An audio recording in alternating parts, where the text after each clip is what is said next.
गजानन् गणपतिं प्रणमामि नित्यम्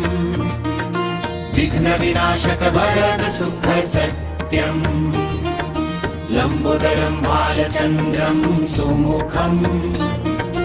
नमामि देवं सकल दुःखहरम् सिन्दूरवर्णं दिव्यशरीरं बुद्धिप्रदायकं ज्ञानगम्भीरम् पाशाङ्कुशधरं मूषकवाहनम् भक्तहृदयवासं विघ्ननिवारणम् विद्याहारं भेतवस्वर्णं शुभदम् कार्यसिद्धये तव पूजनं वरदम् पार्वतीपुत्रं शिवसुतविनायकम् शरणं प्रपद्ये जगदाधिनायकम्